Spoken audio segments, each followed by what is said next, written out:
రాష్ట్రంలో రానున్న ఎన్నికల నేపథ్యంలో 175 స్థానాల్లో గెలుపే లక్ష్యంగా సీఎం నిర్ణయాలు తీసుకుంటున్నారని రేపల్లె రాజ్యసభ సభ్యులు మోపిదేవి వెంకటరమణ అన్నారు. నియోజకవర్గంలో పూర్తి స్థాయిలో వైసీపీ బలంగా ఉన్నప్పటికీ తన గ్రాఫ్ సరిగ్గా లేనందునే అధిష్టానం నూతన ఇన్ఛార్జిని ప్రకటించారని మోపిదేవి అన్నారు.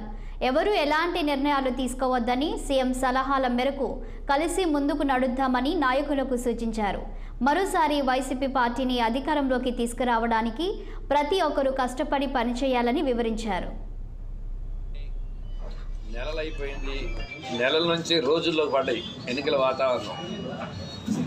సహజంగా ఇలాంటి పరిస్థితుల్లో రాజకీయం కొంచెం వేడెక్కడం, పాలక పక్షాలు ప్రతిపక్షాలు ఎవరికి అనువైన పద్ధతిలో వారు నిర్ణయాలు తీసుకోవటం, దానికి అనుగుణంగా కొంత చర్చా కార్యక్రమాలు జరగటం అనేటువంటి సర్వసాధారణం ఈ రాజకీయ వ్యవస్థలో, ప్రజాస్వామ్య వ్యవస్థలో.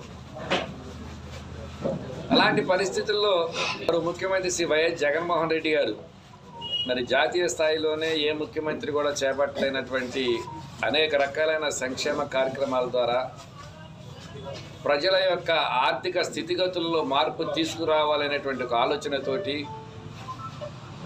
ఆయన పరిపాలన కొనసాగిస్తున్న పరిస్థితులు ఉన్నాయి. సహజంగా ఇలాంటి పరిస్థితుల్లో మన ముఖ్యమంత్రి గారి యొక్క ఆలోచన ఏదైతే ఉందో 175కు 175 స్థానాలు సాధించాలని చెప్పి ఆయన ఏదైతే ఆశిస్తున్నారో ఆ దిశగా అడుగులు ముందుకు వేయటానికి మరి పోటీ చేసేటువంటి అభ్యర్థుల యొక్క జయాపజయాల మీద ఆలోచన చేసి ఆ దిశగా కొన్ని నిర్ణయాలు తీసుకోవటం అనేటువంటిది సర్వసాధారణం. సహజంగా గ్రాఫ్ సరిగా లేదు అనుకున్నప్పుడు ఆ అభ్యర్థిని మార్చాలని ఆలోచన చేయటం లేదు, కొన్ని ప్రత్యేకమైన కారణాల వల్ల మరి కొన్ని పరిస్థితులు అనుకూలంగా ఉన్నప్పుడు కూడాను అలాంటి సందర్భాల్లో కూడాను మరి వారి యొక్క నాయకుల యొక్క ఆలోచన మేరకు కొన్ని నిర్ణయాలు తీసుకుని మార్పు చేయాలని చేయటం. సంవత్సరాలు వెళ్ళిపోయినాయి, నెలలైపోయింది, నెలల నుంచి రోజుల్లోకి పడ్డాయి ఎన్నికల వాతావరణం.